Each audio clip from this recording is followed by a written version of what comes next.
Tonight, we are extremely pleased to welcome John L. Meeks, Jr., a local unionist, Air Force veteran, and educator. His presentation titled Rhyme and Reason will offer insights from his experience and perspective teaching in Florida. After his presentation, please use the Zoom hand raise feature found at the reactions button to raise your hand during the Q&A. Should you prefer, you may message a question via the Zoom chat. Let's mute our mic until it's time to speak. Please know we're recording the presentation for posterity and uploading to our YouTube channel. A side note, we're open to the public. We don't know what might be said during our Q&A discussion. Sometimes we cringe, sometimes we nod in quiet approval, and sometimes we cheer. We always look forward to a robust discussion. Let's begin by appreciating John Meeks for graciously offering us his time, his expertise, and his insight. So, John, at this moment, we are all yours. Thank you, John. Thank you very much, and good evening, everybody. My name is, of course, John Lewis Meeks Jr., and I have been teaching social studies for the past 22 years here in Duval. I was an Air Force veteran before going into teaching. And fun fact, I'm ordained. I'm ordained to the Universal Life Church. I did that for $20 when I was in the Air Force, and I performed weddings. So I was able to perform weddings for former students, friends from the neighborhood, and that's a good way of building community. But before I begin my work as an educator, I wanted to talk about my journey in life that led me to become an advocate for free thought in the classroom, because I think my journey, my ups and downs as a Christian, so to speak, pretty much inform my thinking about how I work with the community and work with students and build a better world that works for all. And I think, first off, I have to be mindful of my privilege in our society. I believe anytime I have privilege, I want to advocate from that position of privilege, because not everyone has that sense of privilege. And you're going to see that when I share with a couple of experiences I had in the classroom, which could have been potentially disheartening for everyone involved, but we found a way to move forward in love. My religious upbringing began as the grandson of an atheist. He was a union steward in Detroit, Michigan. He was a member of the Detroit Federation of Teachers. And my grandmother was a union leader for the Ladies Garment Workers Union for years. And she was a Baptist. So, wow, talk about a relationship. You know, you have an atheist and a Baptist, and I'm their grandson. So I got both sides of the so-called religious spectrum, so to speak. And my mother's parents were active in the African Methodist Episcopal Church, and my grandfather on my mother's side was a member of the church stewards board, and her mother was on the missionary board. And I spent my youth, I was baptized in the AME church, and I spent my first years riding a church bus to a Baptist church at Fleming Island. However, I would say elementary school, formative years, I sensed an exclusivity about religion. I sensed an exclusivity about the church I was attending. You know, I went there on a regular basis, you know, of course, you know, they gave us little lollipops and candy bars, you know, little forms of bribery to get the kids engaged. But it seemed that they were more willing to tell us what they were against. They always told us what not to do, who not to associate with, what not to do, what not to think, how not to behave. But the challenge was finding things that were constructive. Like what positive could you stand for? You know, I'd make a casual comment about turning on the television and turning on MTV, and the first worldly. Oh my God, you're worldly. You're following the ways of the world. And I felt a lot of judgment, you know, and it did not feel like a good fit for me. So thankfully, as I got into middle school and I was visiting with a friend of my mom's, and I found a church called Unity. And it was an inclusive Christianity that included people. You know, I met the pastor, you know, I said, Reverend so-and-so. He's like, no, call me Tom, call my wife Betty, call your Sunday school teachers by the first name. And titles and honorifics did not matter in a more casual church setting that did not exclude people. People came as they are. You know, you didn't have to wear the hat, the gloves. You can come in blue jeans. You know, you could be a single mom, you could be divorced. everyone was welcome and was brought into the fold. And I enjoyed that because something I learned about in junior high school, middle school was unconditional love. And that drew me into the church. I became comfortable in my youth group. We did fundraisers, went to regional retreats and international conferences with like-minded truth students, as we called ourselves. And a key point in my spiritual journey was Unity Village, Missouri, where a young minister, he was, I believe, he was almost out of ministerial school, called Reverend Greg Barrett. And we were celebrating the 100th anniversary of our denomination, which is Unity School of Christianity. And he explained to us that our works as human beings are centered on universal truths. And he said, set aside the cross for 1 second and let's pick up the wheel. And he said, philosophically speaking, we were young Christians, and he was telling us to set aside the cross and to pick up the wheel. And I thought that was intriguing to know that he was including and not excluding. He was saying we have to understand that when you look in the middle of this wheel, there's truth at that hub. Truth is the hub. Universal truths are at the hub. But from that hub go various spokes. And those spokes are the man-made faiths, the man-made religions that veer away from the central truths we have in common and more focus on ego and control and judgment and persecution for that sake. And that was pretty deep for this 15, 16-year-old boy to have this minister tell us that maybe our path's not the only path. And that's okay, because when it comes to being that age and being told or being indoctrinated by people, I wasn't being indoctrinated. He just opened my eyes. I accepted it on my own volition. He didn't force feed me ecumenicalism. He did not force feed me transcending religious boundaries. He did not force me to transcend dogma. That came from within. He just happened to light a spark that was within me that wanted to find a way to have faith, but to do it in a way that appreciates everything around me. I don't like to say the word tolerate, because we tolerate bugs. We don't tolerate people. To be embraced and accepted beyond whatever boundaries we drew for ourselves religiously. So my takeaway for myself from Reverend Barrett was,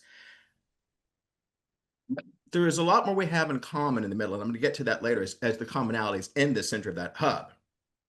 But mind you, coming back from this youth conference, let's see, my teleprompter got frozen. We did become examples of unconditional love and inclusion. I remember that we were always huggers in our youth group. We were always like warm, fuzzy, hippie-like people. But I remember coming back to Orange Park, Florida. I remember coming back to Orange Park High School. And of course, high school is delightful, but it's also could be a dystopian nightmare depending on what bullying experiences you have. And I came back with idealism, like, yay, life is great. I found my tribe, I found my people. And, a lot of my classmates were like, well, that's not the right Christianity, So once again, I experienced exclusion again, because there were people that saying, well, that's not the right Christianity. And that sort of kind of disillusioned me in that respect. My early take to liberation theology came when I chose to stay seated during the national anthem during a pep rally. It was during the first Gulf War. And my belief was, as a young Christian, wouldn't we want to stand up for our beliefs, what we believe is good? But instead, I was ostracized by quite a few people, And I remember the biggest insult I got was from a classmate from elementary school. We used to walk home from school together.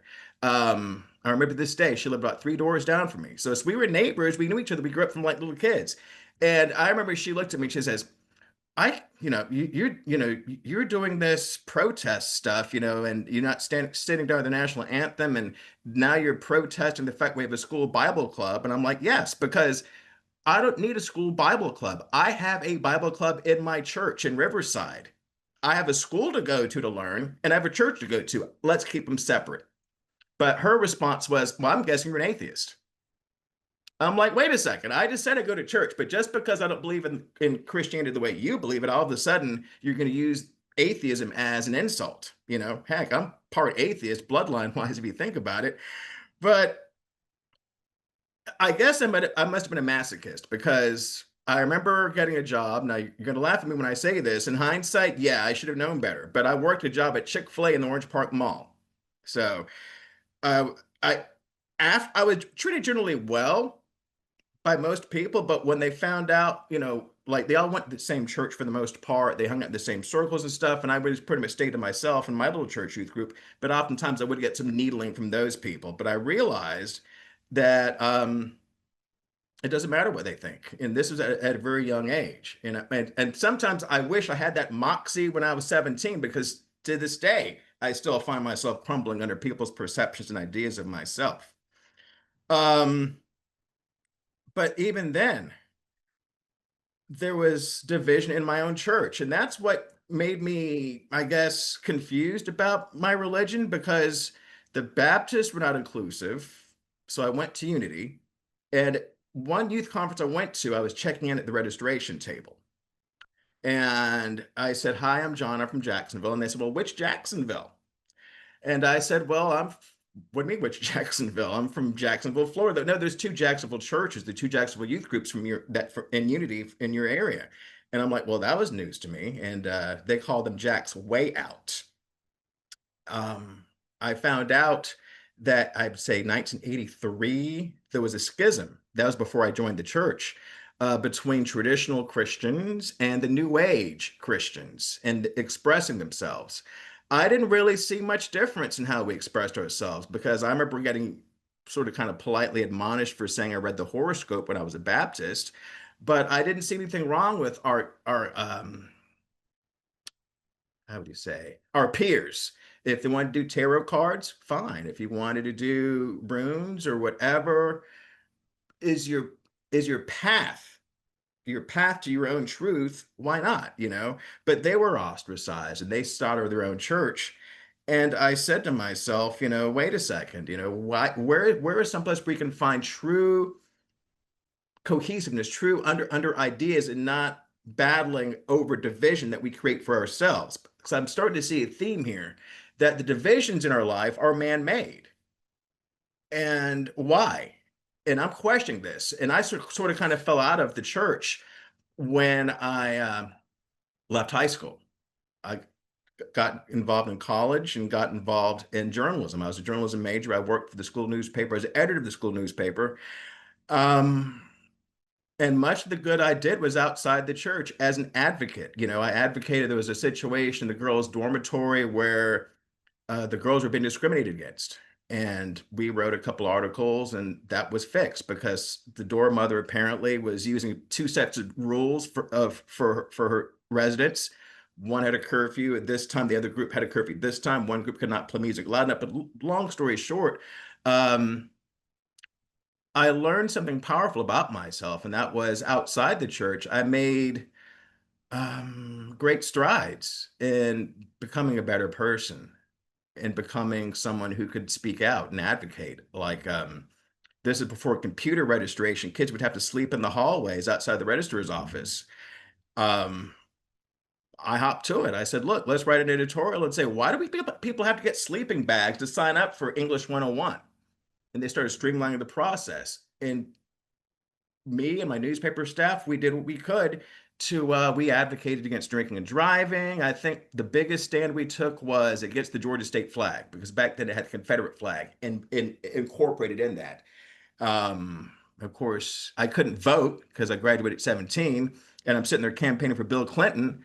And, God knows, gosh knows that who knows how many people flicked me off or said nasty words with me as we're pulling out of church on Wednesday night, because I'm standing in the corner waving Bill Clinton signs. So that was a bit of a wake up call that I was in the wilderness, so to speak, spiritually, but I was getting things done. I was accomplishing things, and it was through something that I believed back then, inclusive. Um, but when I graduated from college, I sort of felt lost. I did some drifting around as a temp. I didn't quite have direction quite yet, but I didn't have the platform of my newspaper anymore. So I joined the United States Air Force and I became a medic. Then I had a negative experience with religion then as going to basic training. I went to chapel on Sundays, and there was no unity chapel, so to speak. So I went to the Christian Science Chapel. And this is where the rhyme and reason comes in. Everywhere I go, I try to find a rhyme, something that connects between us. And I was able to connect with the Christian Science Church because both churches were founded in the 1800s by people called New Thought that wanted to bring science into religion and put them together and make more sense out of religion. That's why I keep saying truth so much, because one central tenet of Christian Science is life is not about sin. You know, sin is not evil. The basic definition of sin is error. You make a mistake when you're doing archery. And of course, there's truth. There's the how would you say the perennial truths that we have. They're not going to go away. 2 + 2 is 4. They want to focus on the objectiveness, and that's what I liked about Christian Science and Unity was we wanted to be more objective in our faith. However, the practitioner was missing for a day, and a couple came in to fill in for him. Nice little married Christian Science couple. And we did our little introductions. And I said, "Hi, I'm John Meeks. I'm from Florida. I normally go to Unity Church." And they said, "Stop the bus. Unity Church, you guys are weak. You have no faith because you guys take medicine." So once again, I'm finding myself confronting these artificial dogmas. Why does it matter if I take my allergy meds so I don't show up sneezing and snotting on myself in chapel? You know, why does that mean I'm a weak person? You know, but thankfully, I didn't know what the word was, but we all know what the word gatekeeping is today. And that's another big turnoff about religion in so many aspects is that there's so much gatekeeping. Like, who makes the rules? Who gets to be the bouncer for this nightclub? You know, do you know the owner or something? You pretend to know the owner, but you don't really know the owner. You're pretending to know the owner. And oftentimes, your interpretations are just fabricated from your own mouth. So I complained. I complained to the Christian Science Chapel. I was a little brave stance I took, and they were not invited back, thank goodness, because that didn't make any sense for them to take in young people who were often away from home for the first time and to be that judgmental and negative towards them. My years in medic and Air Force were quiet. I worked at Dover Air Force Base Clinic with a group of people who were responsible for the health and welfare of not just the airmen on base, but their families and the surrounding community. I remained in touch with my family and community back home and enjoyed living nearby Washington, D.C., Baltimore, Philadelphia, New York, all within range of Dover, Delaware.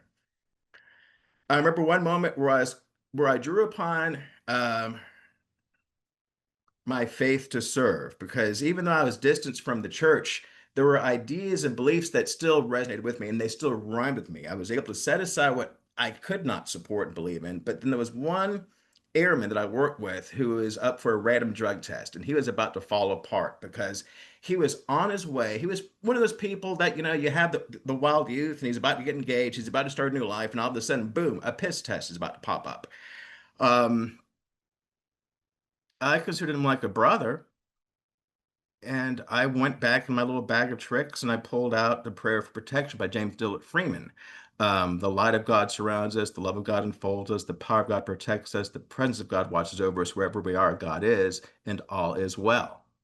And thankfully, all was well. Um, I asked him, of course, if I could pray because I think it's quite presumptuous to just push someone into a prayer box. That's why I believe consent's very necessary. Even if you call the same being your being, it's important to understand that if they're not accepting, it's just words.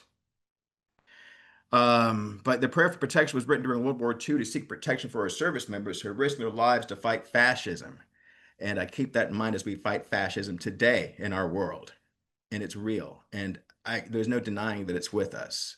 And I think that's one thing that I hold on to. And yes, he remained in uniform today. He's a successful businessman with a family living up north. And I'm proud of the person he's become, and I'm proud of the fact that we were able to pull together in solidarity. But after serving my time in the Air Force, I returned to Jacksonville and took a stint as a long-term substitute teacher. Um, on the west side of Jacksonville, Baldwin Middle Senior High School, and I was filling in for a teacher who was actually filling in for another teacher, I guess. The first teacher was sick. The second teacher, the sub, got sick. And I'm teaching, remember, by teaching American history class as a substitute teacher in Baldwin. Um, there was one girl who, we'd have our moment of silence at the beginning of class, and I could tell that she was a bit uncomfortable during that moment of silence. And I said, you don't really have to stand if you don't feel comfortable in this moment of silence, because it's pretty much an implicit prayer in our public schools. That's our way of getting around that. And she says, "Are you sure? Because my other teacher didn't let me do that, and I'm Wiccan."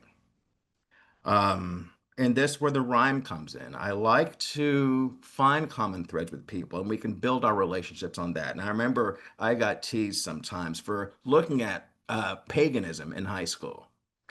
They treated my interest in paganism back then, often my peers did, as you're going outside. You're going to the dark side. I'm thinking, wait a second, isn't a lot of Christianity built on co-opting many of the ideas of paganism? Even my own birthday, Christmas Day, a lot of the Christmas traditions were influenced by the pagans. So I had no shame.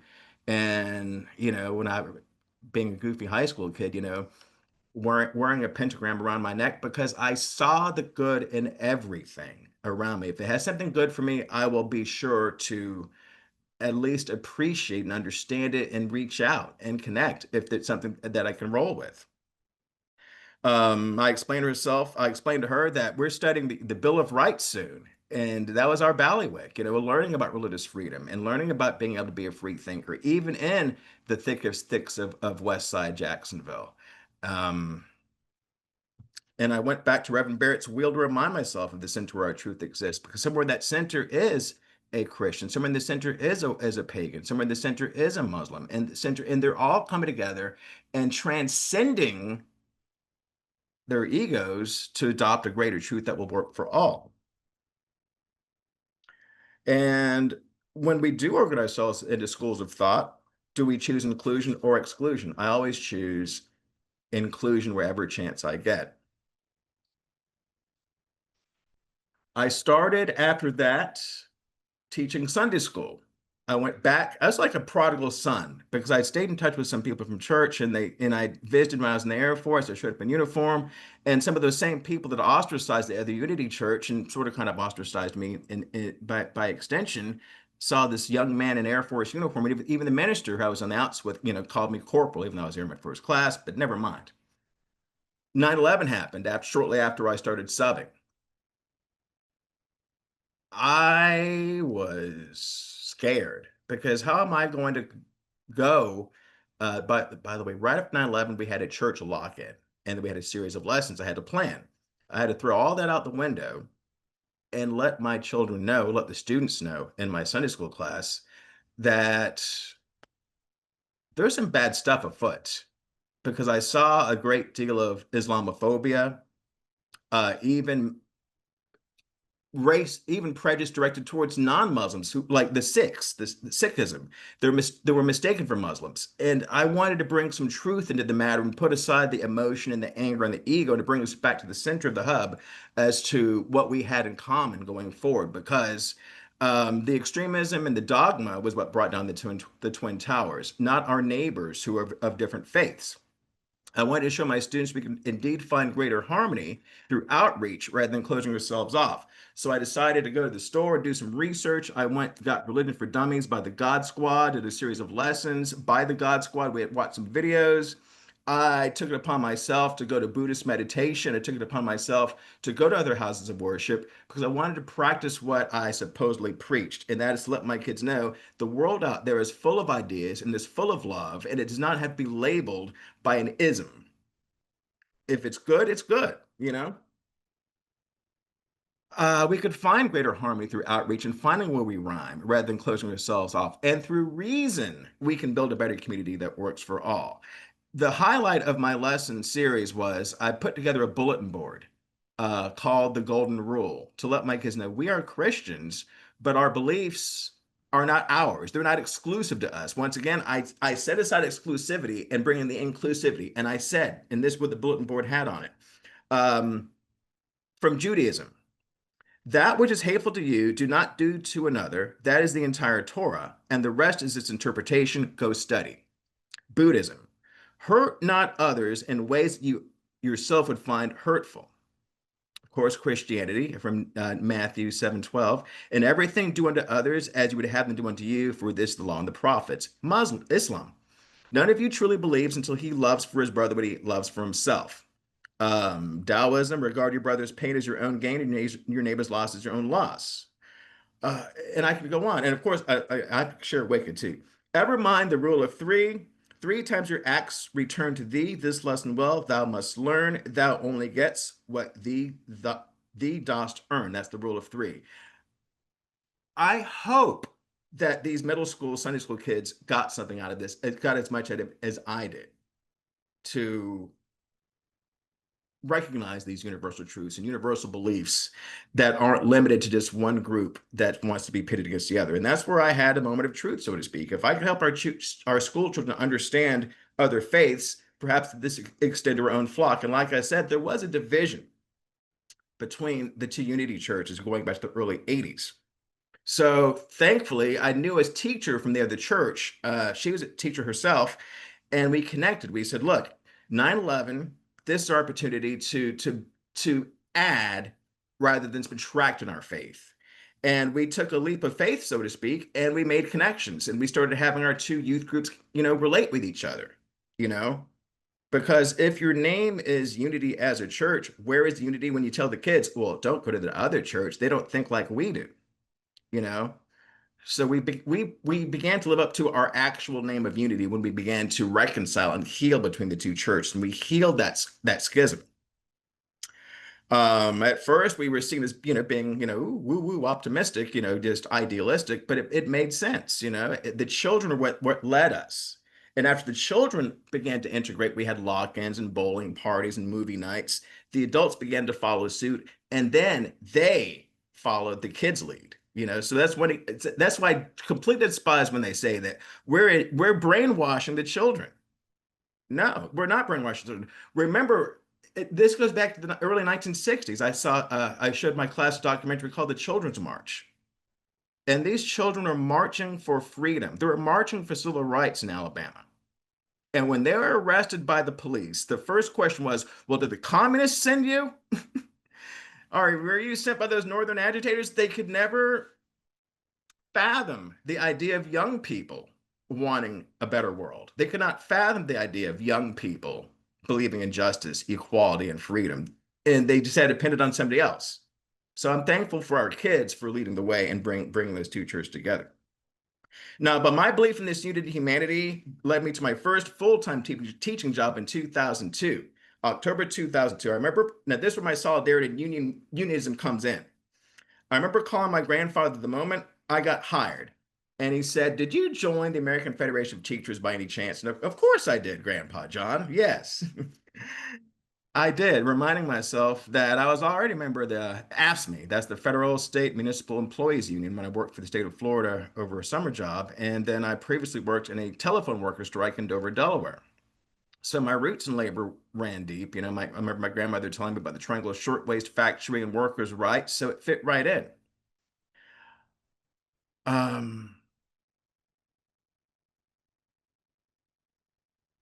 But that's where it gets complicated because I have to admit that I think up there with saying that I'm to saying that one's an atheist is probably up there with when I would say that I was a socialist in college, card-carrying socialist, and I can relate, and the common thread I have with non-religious people, atheist people, agnostic people, is that we have to labor against misconceptions against us and fear. And all we can do is live our truth. And that's why I opted to join the union. And that's why I opt to continue to espouse many beliefs that some would say are evil socialism.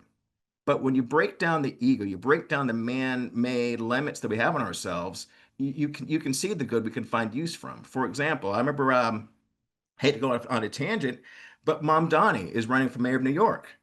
And one of the boogeyman attacks is he wants the government to run grocery stores. He wants government to run grocery stores. He's crazy.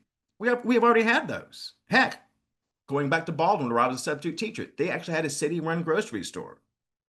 But we didn't we didn't all of a sudden start having Pol Pot running for mayor of Jacksonville. It was part of their community. I don't think it's in place anymore. But I digress.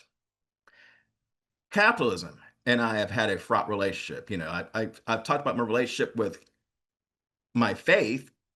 Here's the second faith we have in America that I have problems with, and that's capitalism.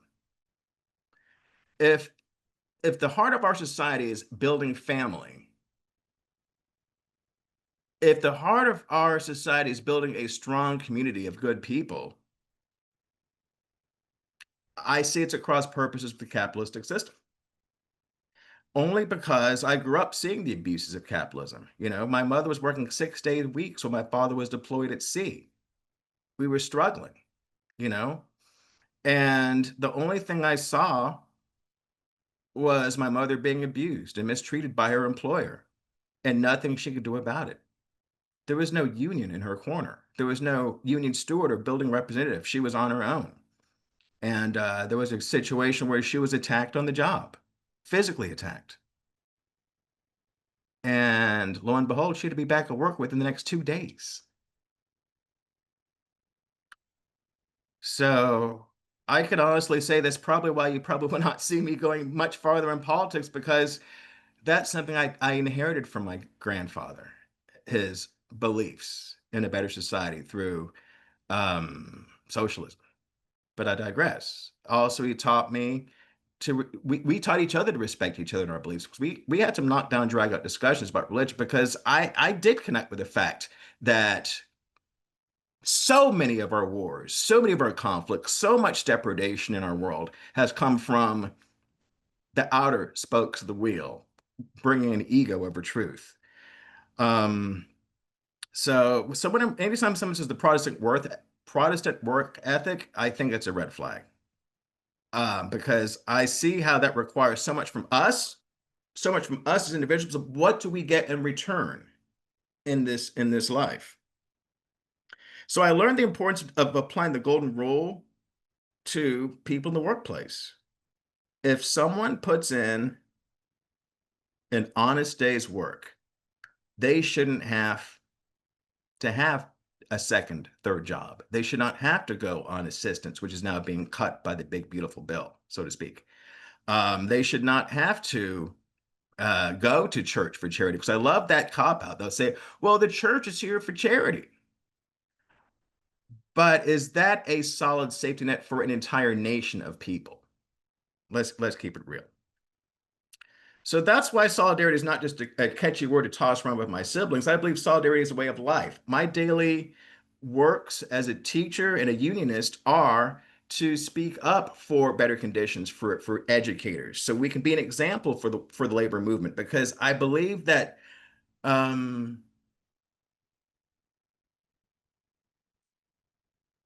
there's the mentality that, don't worry about Earth. Our reward is beyond. Well, I don't buy that, because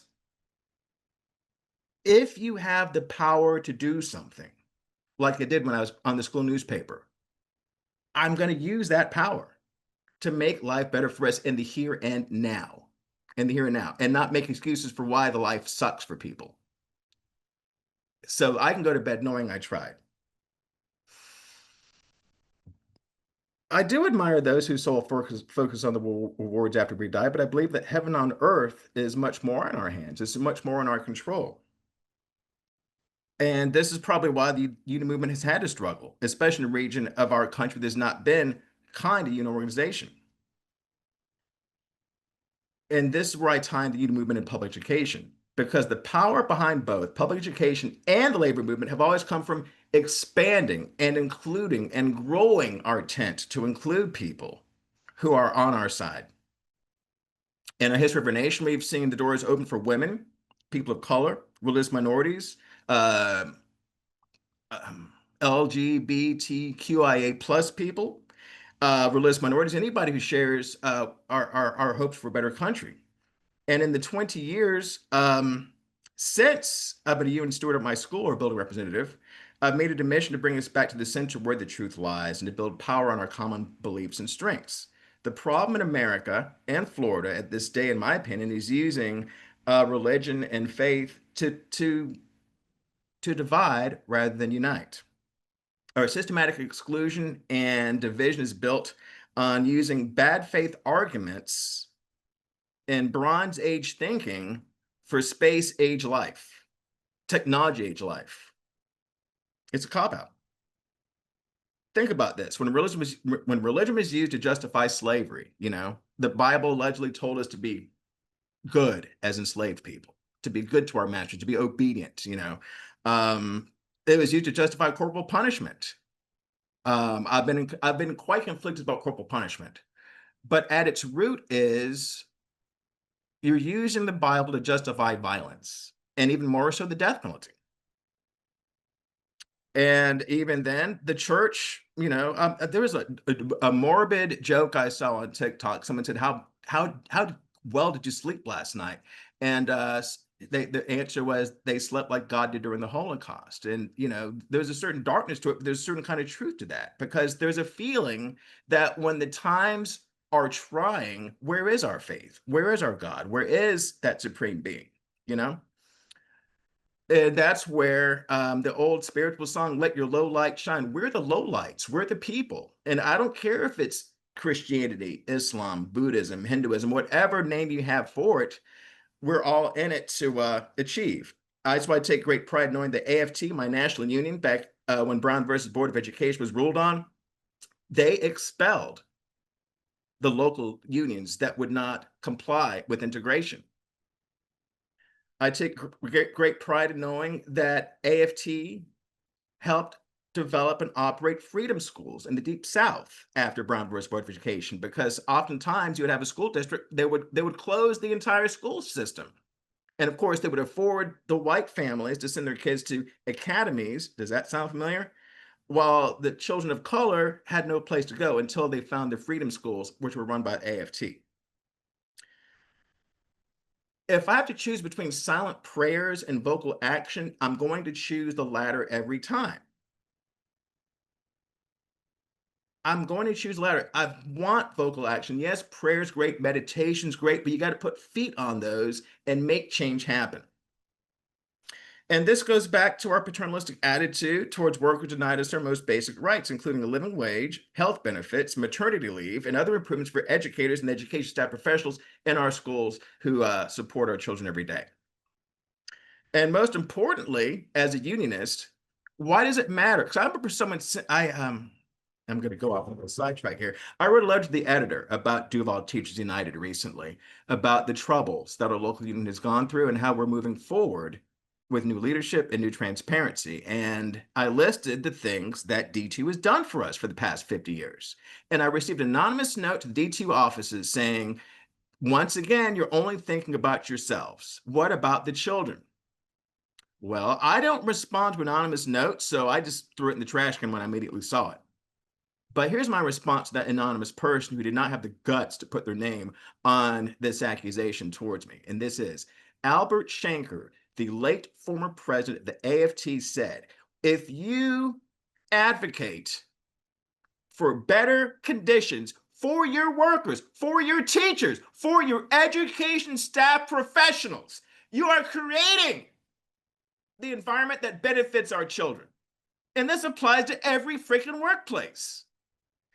Think about this. When you go to Starbucks and you get that really nasty attitude server, do you ever think that they're not being treated right by their employer? And it translates into how we're being served. Customer service sucks. Yes, it does. But guess what? So do wages.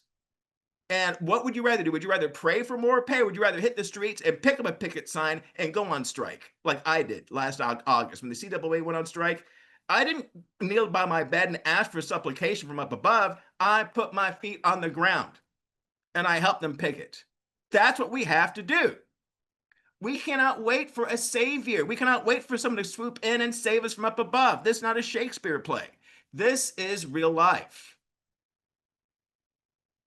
And I'm going to touch on something about diversity. Now, you can run with me this on activism. Join me if I find the picket line, I invite all of you to join me on the picket line because I believe in love and action. Once again, the universal truth of love. I love And my love is an action. My love is not going to be cloistered away, pretending I'm superior to everybody else and watching everyone suffer. But here's diversity. Because I love how DEI is being maligned and attacked and insulted because the new regime. They say diversity has nothing to do with the workplace. I posit their intention is to create an artificial world into which everyone adopts their worldview. And the worldview, if it's white, it's right. If it's Christian, it's fantastic. Anything else? Well, fall in line. We're taking all your stuff down off the Pentagon website. We're taking, we're removing you, we're erasing you. We're renaming Navy ships named after Harvey Milk. That's beyond the opposite of diversity. That is just plain, I hate to say, just evil. And that's opposite of free thought, in my opinion. If we are afraid that exposing people to diversity is going to make them somehow woo-woo liberal, then we have a lot more to worry about. Just like when I was, exposed to ideas in junior high school.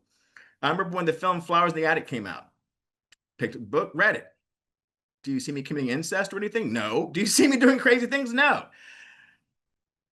Free thought requires us to trust ourselves with what's put in front of us and to process it the way we can and should. You're assuming that, being exposed to diversity. But believe me, diversity is something that is going to benefit not just the minorities, but the quote unquote majority. We had a situation years ago when we had the first week of school and we were talking about different countries of the world for geography. And one of my students said they were from Pakistan. Well, I heard a student whisper terrorist. Got an email from the parent that evening, because I thought I tamped it down, but she was concerned. I received her concern. And I said, look, your child is never going to be mocked for the Muslim faith in my classroom ever again. So I turned it into a teachable moment. I had to scramble, update my lesson plans. Thank God this was a world history class. And we were dealing with the world religions of the world. And I took a moment to look at the standards, look at my lesson calendar, and say, look, these are the tenets of the world religions, and this is Islam.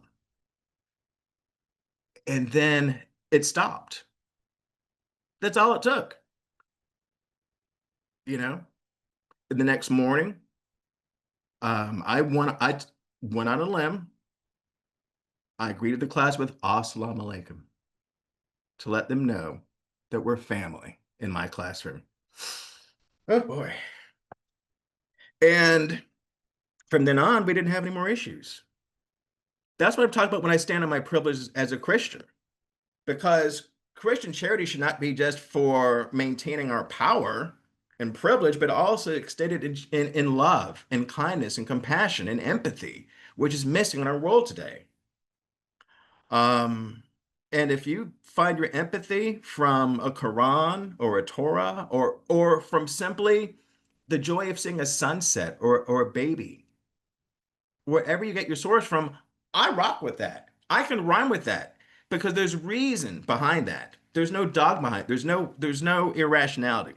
And get this, fun fact, not a single student converted to Islam after my series of lessons. So it's crazy how we assume that I'm just going in there, I'm going to start a madrasa today. No, I never did. I just reminded my kids that we have universal truths, and that's it. There's nothing subjective about the truth. Is we differ, and it's okay. And I'm glad that walked away with a better understanding of the world. Now, my own faith does not limit my own free thinking. I have a former student of mine. I've had him in my class. I've had him in after school program, and he is a free thinker. I would say, I want to say he said he was an atheist, but I do know that he did express free thinking ideas. We found something in common. I could imagine that teacher years ago that I was subbing for, what she would have told that child. But I sat down and I knew that he wanted to go to high school and get advanced placement classes and things like that. And he was doing service projects. So I asked, could I join you in a service project? And he encouraged me to help him with local HIV/AIDS organizations. I've done a few AIDS walks, which, at 50 years old, my gut appreciates that, keeps my boyish figure. But at the end of the day, once again, a child led. I didn't brainwash him. He didn't brainwash me either. But in the spirit of truth and love, we're in the hub. Me and that kid were in the hub, and his mother, and we made change. We made real change happen. I didn't need to thump a Bible or to beat anyone over the head with my beliefs. I knew that that kid and I had something in common, and we did something great together. And that kid's like 1/3 my age, and he's going places. Heck, even after I'm gone from this earth, I see him going places, and his kid's going places if he chooses to have some. Because trust me, I'm child free. I'm not going to judge. Oh boy. So, for a nation that was founded on religious toleration and freedom, I truly do believe we have lost our way. I think we have. But I'm going to turn to a poem that I think is central to my philosophy. It wasn't written by any major religious figure or prophet or whatever, but it's something that sticks with me, if you would indulge me. Go placidly amid the noise and the haste, and remember what peace there may be in silence. As far as possible, without surrender, be on good terms with all persons. Speak your truth quietly and clearly, and listen to others. Even to the dull and ignorant, they too have their story. Avoid loud and aggressive persons. They are vexatious to the spirit. If you compare yourself with others, you may become vain or bitter, for there will be greater and lesser persons than yourself. Enjoy your achievements as well as your plans. Keep interested in your own career, however humble. It is a real possession in the changing fortunes of time. Exercise caution in your business affairs, for the world is full of trickery. But let this not blind you to what virtue there is. Many persons strive for high ideals, and everywhere life is full of heroism. Be yourself. Especially do not feign affection. Neither be cynical about love, for in the face of all aridity and disenchantment, it is as perennial as the grass. Take kindly the counsel of the years, gracefully surrendering the things of youth. Nurture strength of spirit to shield you in sudden misfortune, but do not distress yourself with dark imaginings. Many fears are born of fatigue and loneliness. Beyond a wholesome discipline, be gentle with yourself. You are a child of the universe. That's my favorite part. You are a child of the universe. Sorry about that. You are a child of the universe, no less than the trees and the stars. You have a right to be here. Take a sip. Take a sip. And whether it is not clear to you, no doubt the universe is unfolding as it should. Therefore, be at peace with God, whatever you conceive him to be, or not to be. I put that in myself. And whatever your labors and aspirations, in the noisy confusion of life, keep peace with your soul. With all its sham, drudgery, and broken dreams, it is still a beautiful world. Be cheerful, strive to be happy. And that's from the Desiderata, written in 1927. Thank you for inviting me to speak with you this evening. I close with one more thought from A Course in Miracles, and this was a work that was channeled through a medium. And another thing, I was banned from reading when I was a young Unity student. But once again, when something's banned, what did it make me want to do? It made me want to read it. So I went to A Course in Miracles class because that's the joy of youth. The joy of youth is still finding our path in spite of the obstacles that dogma places in front of us. Love over fear. And this is my thought from A Course in Miracles. And this applies, I think, especially to my free thought brothers and sisters. Seek not salvation from above, for you have brothers and sisters all around you for a better world. Peace be with you. Peace. Oh, right. Peace, brother. Very nicely done, John. I appreciate it. I'm going to open it up for questions, but before anybody has a questions, now a good time to gather your thoughts. John, it's very evident that you have passion for what you say, and you put your whole body behind what you say, and it's beyond belief because you actually turn your belief system, if there's such a thing, into action. And you're about inclusiveness, and you've even held up a book called Religion for Dummies. And sometimes I think there should be a book written dummies, uh, probably written by dummies. I don't know, but Religion for Dummies. But I do have a question for you, John. I have got many questions because you've talked about inclusivity a lot, and feeling inclusive, and you want to be embraced, and you want to have a community, and you seek that. And I have a feeling that many people, if not all, do seek that. There are those outliers who don't. There are the pariahs who are outcasts. But then we turn to what's happening in the state of Florida and across America with the assault on DEI, diversity, equality, and inclusion. How do you address that very open and volatile assault? I address the matter by, on the school level, I do what I can to incorporate diversity into our work. It could be something as simple as morning messages during Women's History Month. It could be a bulletin board display outside my class for Black History Month. It could be sharing people you don't normally read about in history, Um, not even in the classroom, privately. I am a big fan of Howard Zinn's People's History of the United States. Mhm. And even outside the classroom, I put my faith into action. I put my love into action. I just got a copy for my niece, the children's version, as she's entering middle school. I recommend it to all my friends who say, I have a kids going to middle school and I'm homeschooling. What do you recommend? I say, get some Howard Zinn. But diversity, me alone, I'm walking diversity because I remember someone on Facebook asked, who was your first Black male teacher? And this on Facebook, mind you. And 5 or 6 people, my former students, chimed in saying Mr. Meeks was, Mr. Meeks was, Mr. Meeks was. That was special because I do know I didn't really have my first Black male teacher until 8th grade.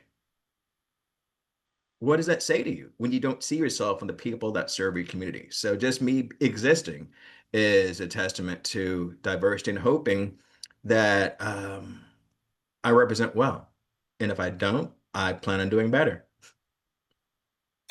Because the assault is real.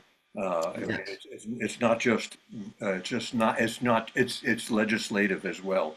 It's not just talk. Amen. And on top of legislation, I make visits to Tallahassee on a regular basis. I'm more action and less talk. I want to go to the corridors of power. I want to contact our state legislative or elected officials. And I find it funny. I've got colleagues that will say, well, the union's doing too much. But are we? Or you're just spinning your wheels. Am Mhm. I? If even I am spinning my freaking wheels, I know I can go to bed at night knowing that I tried because I'm not a fan of people that complain. I don't mind venting, but if it's everyday complaint and you don't have a solution for the problem, then you're part of the problem. Right. And one time I had a debate about diversity with the teacher, one of my colleagues, and it just was just attacking us for being politically correct and being diverse and tolerance, as if tolerance was bad, as if I was espousing vices or something. And I knew the debate was over as soon as he said this. Well, as a Christian, I tuned out because I'm like, nobody has a monopoly on decency. Nobody has a monopoly on morality. Nobody has a decency in wanting a better life for their kids. And that's once again the hub I'm coming from. If he came to me and says, look, we both want the best for our kids, I'm ready to talk. But as soon as you come down to me and say you're turning our kids gay, then I'm done. Thank you, John. I've got a lot of questions let's go for you, but let's go around the room. If you got a question, do like Susan and Fred. Please raise your emoji hand. Susan, your turn. So I wanted to know John's opinion on our school board chair, Charlotte Joyce, starting the school board meetings with Protestant prayers. She's had a couple of different pastors come up and say, in Jesus' name we pray. Well, not everybody prays in Jesus' name. If she rotated it, maybe it would be okay.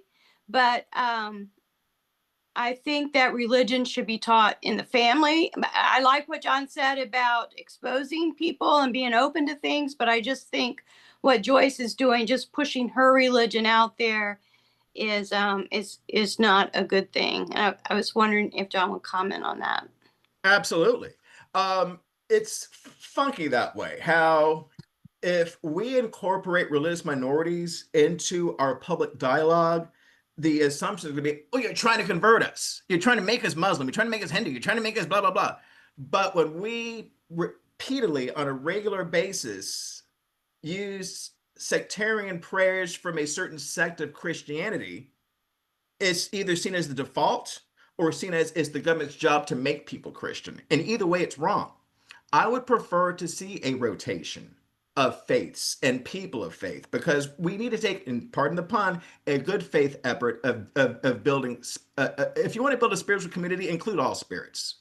Okay. If you just include one spirit, then it's discriminatory. And I'm not a lawyer, so I'm not going to talk like one, but I do find something questionable about an invocation that is always going to be, and I've been to a couple of school board meetings to where I've seen the invocations. They did talk about praying to Jesus, and I love Jesus, but I know not everybody does. And there's nothing wrong with that. You know, I would much rather see the school board do a structured rotation. And I'm not going to use quotas or anything, because of course that's going to be the attack from the other side. But he's looking for quotas. No, I'm looking for something that reflects your community, because there is somewhere out there a child who might be Muslim. There might be, and guess what? We can do an invocation that doesn't deal with religion, because if I'm called to give a quote unquote a prayer, or bless the food, or any event involving like work, or any event where involving the public, I try to make it as inclusive as possible, because um, it's only fair. I guess that's it. Uh, Fred. Hello. I very much enjoyed your presentation. Thank you, and your your experiences. I came from family that was moderately religious, but I was thinking that we made so much progress from when I was born, 62, still the Jim Crow era, and made so much progress that then, like, so it seemed like over the last 30 years, we've been backsliding. And partly, I think, due to particular politicians and a particular party in particular, like I think Newt Gingrich started something horrible when he said, we should not associate with Democrats. And that's, I don't know how, you have any, about, I know it's going to be a long road to get back to some semblance of sanity in our politics, but it's like right now really discouraging what's happening. And I don't know if you have any thoughts about how we can eventually get back to Well, progressing again rather than backsliding. well, we have a long road to travel if we want to go back to a time when the Baptist Church, the mainline Christian denomination of the United States, and the 60s often said, we're gonna keep this wall between church and state. The Southern Baptists were not pro-life for 1,000 years. The Southern Baptist Convention was technically pro-choice until the 1970s. You know, um, so Jerry Falwell, remember him? I Yeah. think he was a watershed moment in turning, um, creating this unholy alliance between the far right and Christianity. And I think that Jimmy Carter was an outlier before they took over and the Reagan Revolution came along, and that's when they really came in and just nailed us to the wall. And if look it up, the Republican National Committee was actually purging people who were in favor of women's reproductive rights in the early 1980s. So it took years and gradual, and look at the Supreme Court. It was the right. I mean, you might not you might not like the far right. I might not like them, but their tactics of playing the long game has served them so well. Like they were playing chess while the rest of the nation was playing checkers. There is no reason why Merrick Garland should not have been confirmed the Supreme Court. And now we have a 6-3 supermajority for the conservatives on the Supreme Court. So, yes, our work is cut out for us, but we've got to keep putting this love in action and show. And I'm hoping that liberals who happen to be Christian, put their skin in the game too. So that way they're not letting their faith be improperly represented, our faith be represented improperly by those who are charlatans.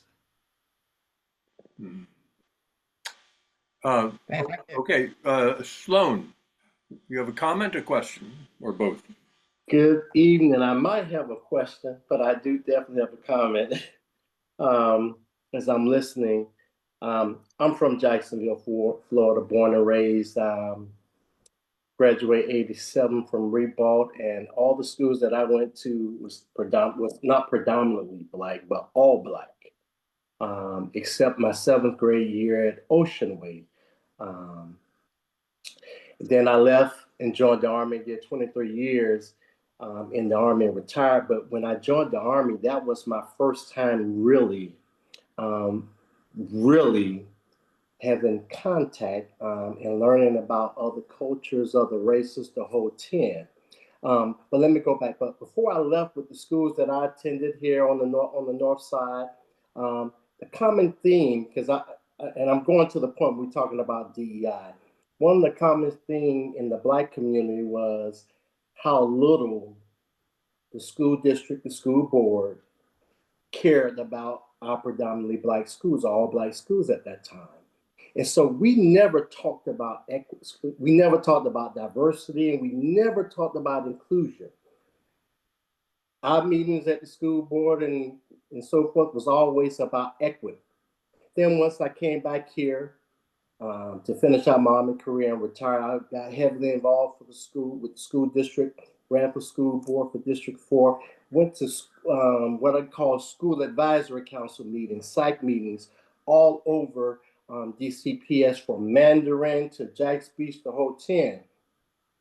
And I never heard any school, any principal, assistant principal, parents, nobody ever talk about DEI in our schools.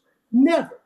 But whenever there was a concern per se in the Black community, school board, members would come out, people from the community would go to the school board meetings or go to forums and whatnot and talk about the lack of equity in our schools compared to what was going on in predominantly all white schools and whatnot. And so when I hear DEI now, when I hear that become the theme of everything, I know it's basically started because we got the DeSantis and so forth and so on. But when I hear DEI, I really don't understand what people mean. And it's not that I'm illiterate, but it's just what I think. When people talk about DEI, they're more talking about the gay community, LGBTQ community. They're not really talking about the Blacks and whites and other ethnic groups mixing together or coming together.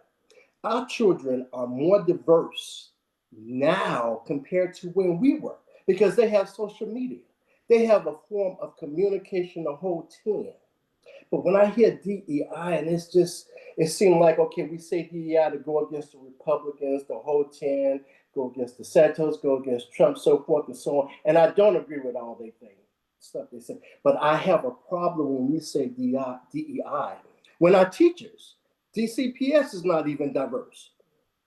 Not even diverse. You got some Black folks that go out and talk about DEI when it comes to education, the whole 10. Behind closed doors, they don't feel that white teachers can handle Black students, can teach Black students, that Black students can learn from them. So when I hear DEI, I wish we get serious about it and say, okay, is this more about us understanding the gay community, having more stuff, this and that, more understanding, because it's not about, okay, we're going to talk about Black history, we're going to talk about his Asian history. It's deeper than that. We have those months, but as I'm hearing us say DEI, I'm like, we're not serious, because the school district is not even diverse. And what are we trying to include, per se? Well, that's a good question. How do you respond to that, John? Well, I have a 3-point response to that. Number one is if someone says, ooh, diversity is bad, DEI is bad, then just ask them, well, what does DEI mean to you? Because I'll give you one ironic case. Texas is, of course, banning DEI. You know, they're passing laws to get rid of DEI. They assume, oh, a DEI just refers to blacks and people of color and gays, but it also applies to disabled people. And do you know who is disabled? Governor Greg Abbott of Texas. So the laws he's passing to get rid of DEI impact disabled people like himself. Number two, with diversity, I think I don't want to question people's intentions, but whenever someone says, I want a colorblind society, what does colorblind mean? Because more often than not, if you read between the lines, colorblind means white. And everything else has to fall into place and fit in under that scheme of whiteness. That's the default. Because if you ever notice, if you're referring to somebody, like, you know, you're out in the public, you know, oh, I saw a guy down the street, you're going to assume he's white. You know, that's how deep that default is. And DEI is taking away that default. So we know that we all have our differences. And furthermore, next year is the 60th anniversary, and this is not very well known in Jacksonville, that 60 years ago, in 1966, students walked out. They went on strike in the Black, predominantly African-American schools, because they felt they were being underserved. They felt that they were being screwed over by funding, because oftentimes the textbooks they got were discards from the white schools. 1969, fast forward 3 years, when integration was brought. Remember, in 1969, because I'm good with dates in history, that is a full 15 years after Brown versus Board of Education. But we jumped on the integration bandwagon, not because it was in the goodness of our own hearts, but because we were ordered by a court, and the NAACP stepped in. And this, now I'm going to get spiritual again. Eckhart Tolle, the writer, says there's something called the pain body. There's something in our body that exists that's residual pain from the past. And I guarantee you, in Jacksonville's communities, there is still some generational trauma and pain from how integration was handled. The middle of the school year, I've been told that teachers were uprooted from their schools, white and black, and same with the students. It's like a mixing bowl, like social engineering at its worst. And then people would point to them and say, see, that's why integration's a failure. No, it was just not done properly. Now we're dealing with the after effects of it. And furthermore, the 50s, in the peak of segregation, Duval County Public Schools, no lie, built schools deliberately to preserve the racial caste system in Duval County, Florida. So even today, when we're looking at the effects of what happened 50, 60 years ago, it's real. And you can't deny that past is prologue, you know? Look at the schools that were closed when integration happened. It was most of the black schools. So you can't just wash your hands and say, well, everything's perfect now because we said so. There's still some scars that linger that need to be addressed. Yeah, no doubt. There's still scars, some of them very deep. Susan, you have a follow-up or another question? Yes, I just wanted to add to that conversation real quick, because I heard this guy say he hates DEI, and I said to him, "You hate diversity?" He's like, "No, I love diversity." So, which I thought was really funny. Like, DEI includes the word diversity, equity, inclusion. If you love diversity, you can't say that you hate DEI. Even if you're against affirmative action, if you love diversity, we have to say we value it. So anyway, I'm supposed to be asking a question, so I'd like for John to comment on that. Well, you're right though. It's so many people are buying into the headlines, the Fox News headlines. Ooh, DEI bad. But this is where free thought matters. Because if I put down that glass of Kool-Aid and actually just, wow, Google DEI, I can break out of that bubble. So many people are trapped in that bubble, and it's a feedback loop because they don't look outside for other source of information and they just take it for face value that DEI bad. But they don't even know what it stands for. It's like, what does DEI stand for to begin with? And I'm pretty sure half will be able to tell you. And on a side note, I want to go back to school board meetings. I would love if you would like me to give a invocation that is based on science and not based on dogma. I'd love to be whoever would nominate me to speak before the school board because I would love to uh, ensure that an invocation is equitable and fair for the community and not just those who are in the predominant social group. Um, I appreciate that, John. I wonder if there is anybody that thinks that these people who are against DEI are confusing DEI with DUI. Good point. Good point. I think I I was don't, going to I name don't names, know. but I'm not going to name names. Maybe they're But not I here. Go ahead, John. but I think you're right about that. The but what angers me about society is this: is that we have a lot of catching up to do. Even Lyndon Johnson said at the University of Michigan, go blue, said that in our society, people of color did not have that head start. And affirmative action and programs were created to create equity. That's all we want. We don't want revenge. I think one thing that people who oppose DEI are so worried about is they're thinking that you put the black man in the driver's seat, you put a woman in the driver's seat, you put a gay person in the driver's seat, they're going to get vengeance on white America for all the ills they really, really. We just want a fair shake. We don't want payback or revenge. And I think this idiotic that the current president is claiming that there's white genocide in South Africa because so much anti-DEI nonsense is built around white grievance. And by the way, I just saw Lance Stoll's comment. This goes back to the failure of Reconstruction. I mean, you want revenge? Trust me, we could have had revenge after the Civil War.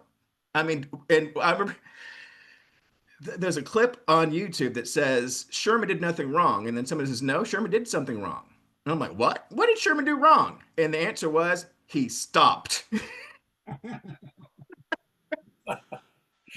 Wow, And yeah. he's still one of my heroes because, all is fair in love and war. And if you're going to declare war against your own country, be ready for total war. And DEI is built around white grievance that they think that we have the same base motives that they had.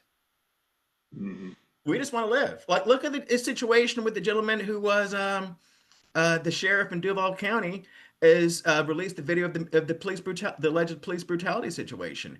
I think the anti-DEI people are, the BLM people, they're just being crazy for no reason. I'm like, no, they're not being crazy for no reason because I know as a young black man, and I know many black men in Duval County, Florida, who got that talk from their parents about what to do if the police stop you or detain you or pull you over. That talk is still real today. And I thought we wouldn't have to have that talk in the year 2025. So yes, we should be angry that there's police brutality. And yes, we should hold the police accountable. And no, there is nothing militant or out of pocket about expecting law enforcement to respect the Constitution, our rights, and also treat people with respect and dignity. And remember, innocent until proven guilty. Our people shall always be, and they should not take the presumption that we're guilty until proven innocent, as I see in these instances of brutality.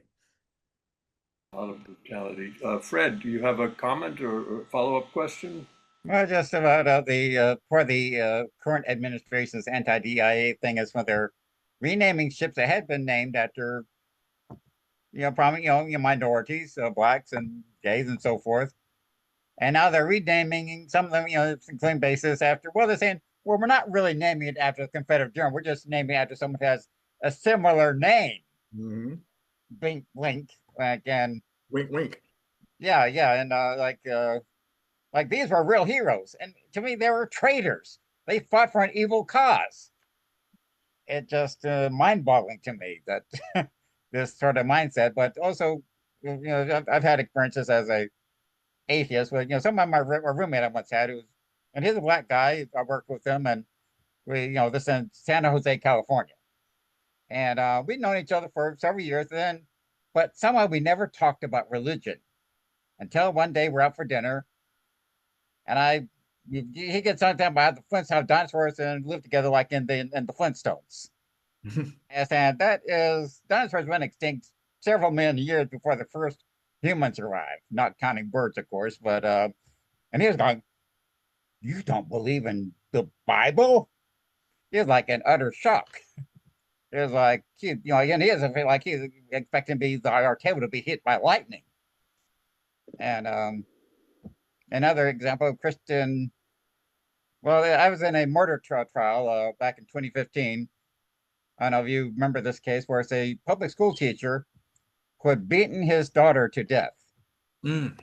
And it had been a series, and I was in trial for his wife as an accomplice. But he's the one who is a series of beatings. And at when they're doing jury selection for both trials, one question asked was I think like 80 prospective jurors, as how many believe in the literal truth of the Bible? I was kind of, what the heck is this about? Because I had no idea what the trial was about. And only about a handful of people raised their hands.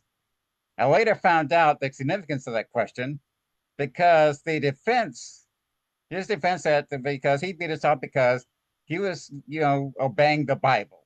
Mm. Spare the rod, spoil the child. And he went to a Walmart or a Home Depot to get a rod in specific biblical proportions so he could beat his children with. Mm. And the one child, he beat her so she finally passed out. He was beating her for not eating her dinner. Mm. And then he called his friend, a preacher who happened to be in North Dakota. And they're talking about they're praying together for 15 minutes, the wife and both parents and the preacher. And finally the preacher asked, when is the ambulance going to arrive? The father said, oh, you think I should call the ambulance? Mm. This girl had stopped breathing. And it's like, calling was like, and I said, both he and his wife were found guilty because the wife had also taken part in beating the child. Mm-hmm. And their defense said, well, that was a Christian duty. Mm-hmm.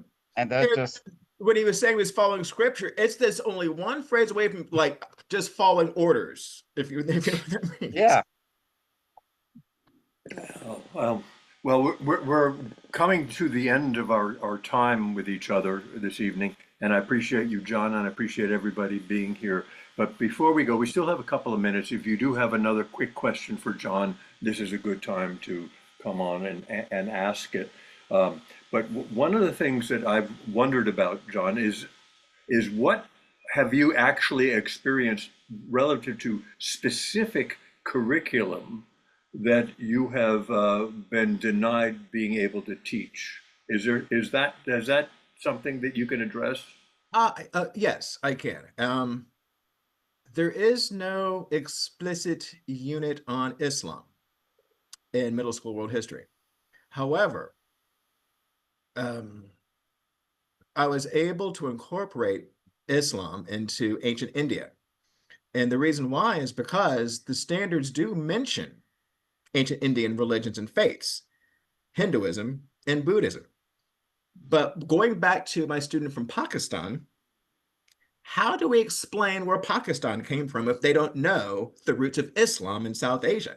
So that was, I was able to connect the standard with the lesson, with my message, without looking out of sorts, because you just can't say to the kids. And interesting fact, when that student from Pakistan was in my class, Ms. Marvel was on streaming media.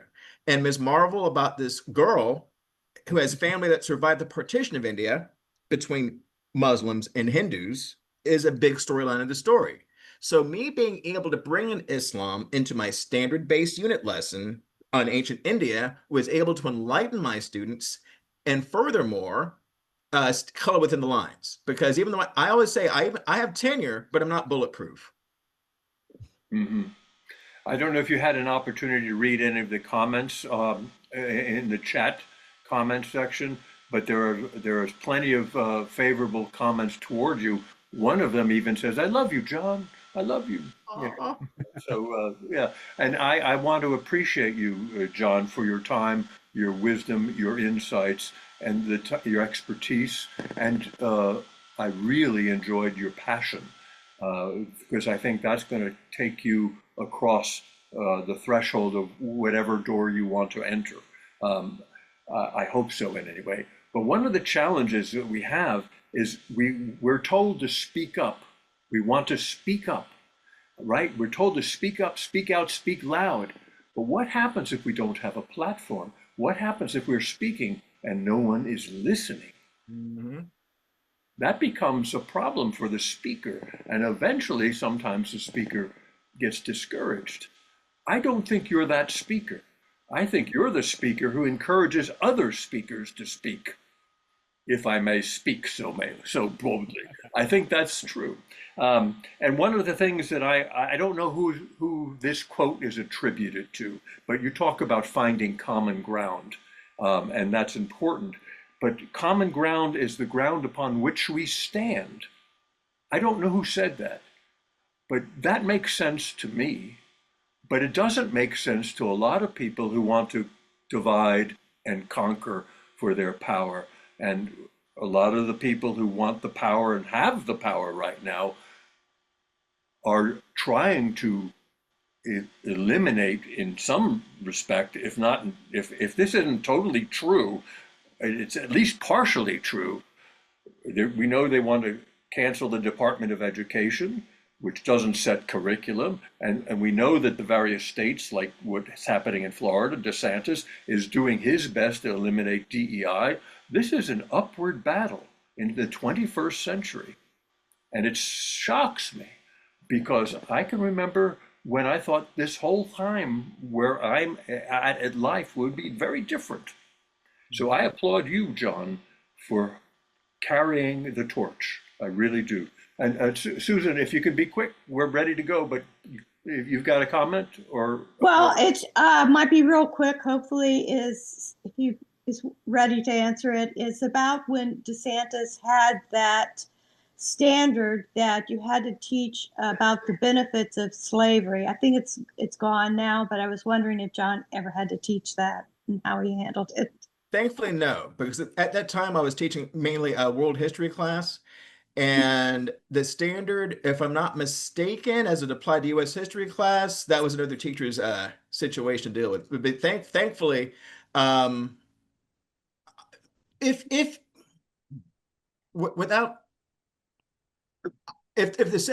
I try to find a way to make a way if there's something I don't agree with, and I always try to make sure I do it properly, because like I said, I have tenure, but I'm not bulletproof. But no, I didn't have to deal with that directly, thank goodness.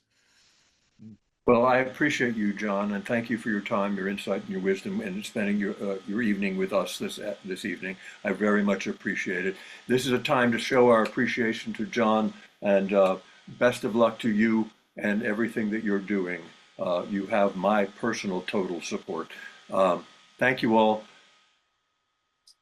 Good night. Thank you, John. Thank you. Thank you. I'll close with this real fast. From Unity, I learned as a child, Jackson First Coast Free Thought Society, we love you, we bless you, we appreciate you, and we behold the good that you are performing in this world. Thank you. Mwah. All right. Mwah. Mwah. All right. Good night, all. Thank you for that, John. I appreciate it very much. Thank you.